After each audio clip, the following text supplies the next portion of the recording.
The dumping of garbage in and around Jowai, the district headquarters of West Jante Hills district, has increased and the stench emitted from the garbage is becoming unbearable and posing health threat to the citizens of the town encircled by crystal clear Mintadu River.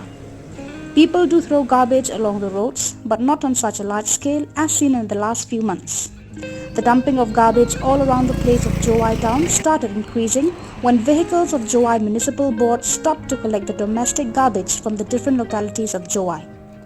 Our correspondent who rounded Jowai town after receiving complaints of the gravity of dumping of garbage in this scenic hills town said that the garbage has been dumped in front of the signboards put up by the district authorities not to throw garbage.